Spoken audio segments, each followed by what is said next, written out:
There's a stillness that speaks louder than thunder. A presence that needs no announcement. Have you felt it? That moment when you enter a space, and the very air seems to shift, not from what you do, but from what you carry within. Close your eyes for a moment. Breathe. Gosh. Feel the weight of your own existence. This is not ego speaking. This is essence. This is the light that has always burned within you, waiting to be acknowledged. I am Master Shi Heng, and I have sat in silence for countless dawns, watching the sun paint wisdom across empty skies. In that quietude, I learned something profound. Some souls carry a frequency that disturbs the sleeping world, not because they shout, but because they shine. Not because they demand, but because they simply are. Tell me, dear one, have you noticed how certain beings make others uncomfortable without speaking a single word? How their very presence seems to hold up a mirror that reflects truths people spend lifetimes avoiding? Perhaps you are one of these beings. Perhaps this is why you feel so often misunderstood. Let me share what the mountain taught me during my years of solitude. When your inner flame burns bright, it illuminates shadows in others. When your roots grow deep into truth, you become immovable in a world that prefers to drift. This is not arrogance. This is alignment. This is what happens when a soul stops apologizing for its own magnitude. Consider the ancient oak tree. Does it shrink when smaller plants wither in its shade? Does it apologize for drawing eyes upward? No. It stands in its truth, offering shelter to those ready to rest beneath its branches, unbothered by those who choose to walk away. You see, when spiritual energy condenses within you through years of inner work, through storms weathered alone, through tears transformed into wisdom, something remarkable happens. Your very cells begin to vibrate at a different frequency. Your walk changes. Your words carry weight. Your silence becomes a sermon. People feel this. Oh, how they feel this. Some will lean in, hungry for the peace you've cultivated. Others will step back, disturbed by the clarity you embody. Both reactions are perfect. Both are necessary. Both confirm what you've always sensed, but perhaps never fully understood. You are not meant to blend into the background of existence. Think of water. In its gentlest form, it nourishes. In its most powerful form, it carves canyons through solid rock. Your energy is like this water. Gentle to those who approach with open hearts, overwhelming to those who build walls against truth. You don't choose this. It simply is. Like breathing, like the beating of your heart. Have you noticed how you no longer chase what once seemed important? How crowds no longer validate you? How silence has become your greatest teacher? This is the mark of a soul that has found its center. In Zen, we call this returning home to yourself. But this homecoming threatens those still wandering in exile from their own truth. Master Shi Heng learned long ago that power is not in forcing change upon others. Power is in being so rooted in your own essence that change happens around you naturally, like flowers turning toward the sun. You don't convince. You don't argue. You simply embody. And this embodiment speaks in frequencies that bypass the mind and touch the soul directly. Wasimichu. Let me tell you about the monks who first taught me. They spoke little, but transformed much. Their presence alone could calm a raging heart or expose a hidden wound. Not through effort, but through essence. They had learned the secret. When you stop performing life and start living it, when you stop seeking approval and start honoring truth, you become a force of nature. And forces of nature are not always comfortable to be around. The wind that brings fresh air also disturbs settled dust. The fire that provides warmth also consumes what needs to be released. Your presence does the same. It stirs. It challenges. It invites growth. Not everyone is ready for such medicine. Have you felt the weight of being seen as too much? Too intense? Too real? Too deep? Let me share what the stars whispered to me during my night meditations. These labels are not about you. They are about the limited containers others use to understand existence. You cannot pour an ocean into a teacup. You cannot fit infinity into concepts designed for the finite. Your energy reads people like ancient texts. You see through facades as easily as looking through clear water. This is not a skill you developed. This is a remembering, a return to the natural state of awareness that most have forgotten. When someone approaches you with masks and pretense, your very presence gently insists on truth. How terrifying for those who have forgotten their own face. But here is what the silence taught me about judgment. Those who pull away from your light are not weak. They are simply not ready. Just as you cannot force a flower to bloom before its season, you cannot force a soul to wake before its time. Your role is not to drag anyone into awareness. Your role is to be the lighthouse, steady and bright, for those seeking shore.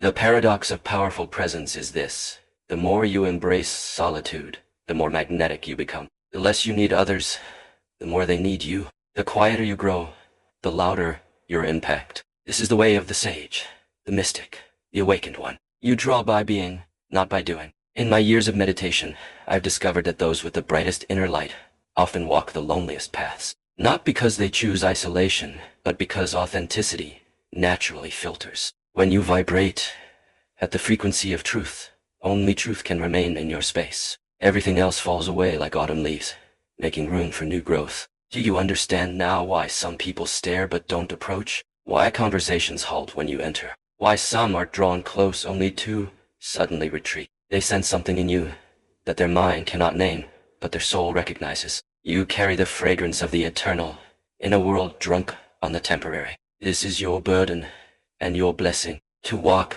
between worlds, to bridge the seen and unseen, to be a translator of truths too vast for common language. Some will call you strange. Others will call you home. Both are correct, depending on where they stand in their own journey. The ancient texts speak of beings who disturb the collective sleep simply by being awake. You are such a being.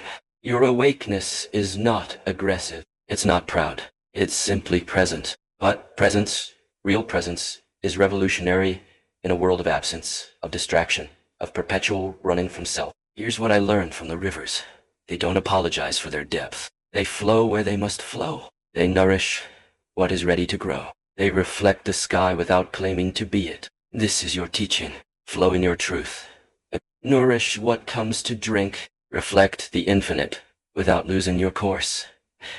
Some will say you intimidate them. What they mean is your peace highlights their chaos. Some will say you're distant. What they mean is you don't engage in their drama. Some will say you're too much. What they mean is they haven't discovered their own enough. But listen closely, for this is important.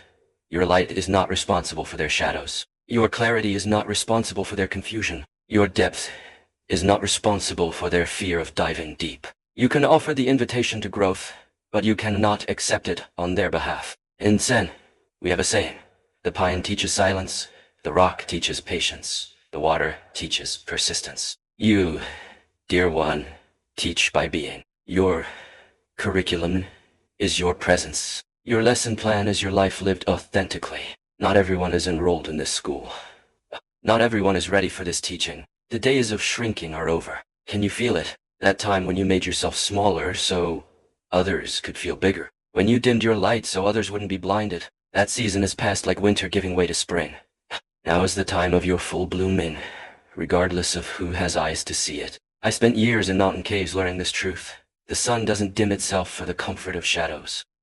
It simply shines, offering its gift to all, received by those ready to step into the light. Your essence operates the same way. It's an offering, not an imposition. A gift, not a burden.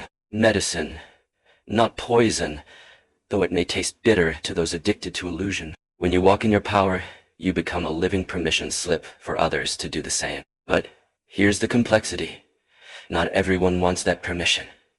Some have built entire identities around their limitations. Your freedom threatens their carefully constructed cages. Your peace disturbs their familiar chaos. Your wholeness mirrors their fragmentation. This is why Master Shi Heng Yi tells you, expect nothing from others regarding your light. Expect no understanding, no celebration, no recognition.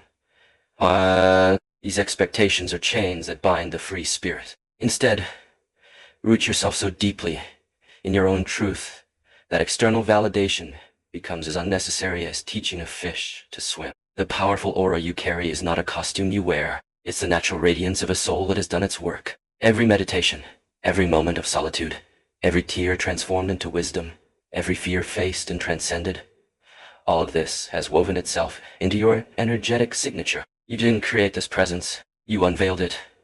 Think of the sculptor who says they don't create the statue. They simply remove everything that isn't it. Your journey has been similar. Layer by layer, You've removed what wasn't truly you. The masks, the pretense, the need for approval, the addiction of fitting in. What remains is this pure, undiluted essence that some find too strong to swallow. In my tradition, we speak of the tiger who walks alone, not because it despises company, but because it has found completeness within itself. It doesn't announce its power. Its very footsteps speak of sovereignty. This is you, the tiger who has claimed its stripes, unbothered by the opinions of sheep. But let me speak to the loneliness you sometimes feel. Yes, I see it. The quiet ache of being understood by few. The weight of walking paths others fear to tread. This loneliness is not emptiness. It's the spaciousness required for your continued growth. It's the sacred pause between notes that makes the music possible. In solitude, you found something others spend lifetimes seeking: yourself. And finding yourself, truly finding yourself, is simultaneously the most isolating and liberating experience a soul can have. You can no longer play small games. You can no longer pretend interest in surface conversations. You can no longer trade your truth for belonging. The monastery where I trained had a bell that rang every hour. Its sound would ripple across the valley, reaching some ears as music, others as disturbance. The bell didn't change its tone based on reception. It simply rang its truth into the world. You are like this bell. Your frequency ripples outward, received according to each person's readiness. Have you noticed how your presence makes people want to confess? How strangers tell you their deepest secrets? How masks fall away in your company? This is not because you demand it. It's because authenticity calls to authenticity. Oh, the real in you awakens the real in others, sometimes before they're prepared for such awakening. This is the burden of the awakened, to be a catalyst for change, simply by existing. To be a mirror that reflects not who people pretend to be, but who they truly are. Some will thank you for this gift. Others will run from it. Both responses are perfect. Both are part of the grand dance of awakening. The river doesn't wonder why some animals come to drink while others stay away. It simply flows, available to all, attached to none. This is your teaching, your practice, your way of being in the world. Flow in your truth. Be available to those who thirst. Remain unattached to who receives what you offer. In my deepest meditations, when thought dissolves and only awareness remains, I've touched the source from which all powerful presences spring. It's not a place of force or aggression. It's a place of such profound acceptance that it needs no external validation. It's complete unto itself. This is where you live now. This is why you feel different. You've tasted the nectar of your own being and found it sweet. You've discovered that the approval you once sought outside was always available within. You've learned that the love you chased in others was simply a reflection of the love you withheld from yourself. Now, having claimed these treasures, you walk differently in the world. Some call it confidence. Others call it arrogance. But you know it's neither. It's simply alignment. It's the natural state of a being who has stopped apologizing for taking up space in the universe. It's what happens when you realize you don't need permission to be magnificent. You already are. You always were. You just forgot for a while. The seasons don't ask permission to change. The ocean doesn't seek approval for its depths. The mountains don't apologize for their heights. Nature understands what humans often forget. Existing fully is not selfish. It's sacred. Your powerful presence is part of this natural order, as necessary as rain, as vital as breath. But here's what the caves taught me about power.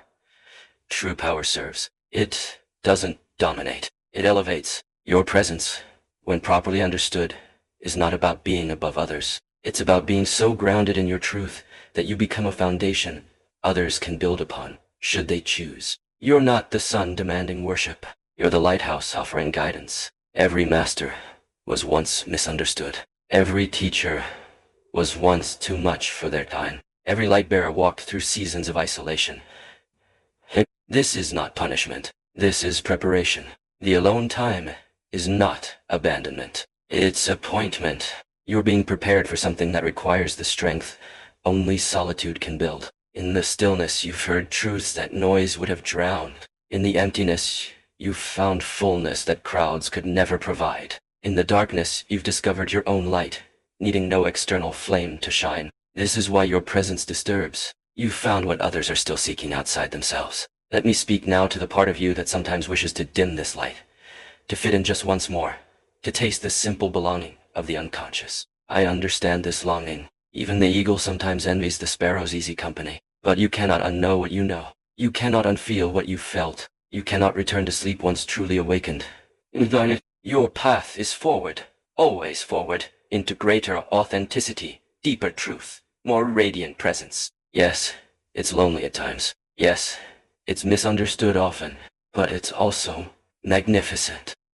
It's also necessary. It's also the very reason you incarnated, to be a frequency holder in a world struggling to remember its song. The bamboo grows tall not to shame the grass, but to show what's possible when you reach for your fullest expression. Your powerful aura serves the same function. It's not about comparison. It's about demonstration. It's about reminding others simply through your being that there's another way to exist. So when people pull back, when they project their fears onto your clarity, when they name your peace as threat, remember this.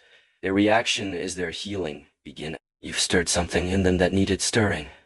You've awakened something that was ready to wake. Even their resistance is part of their journey home.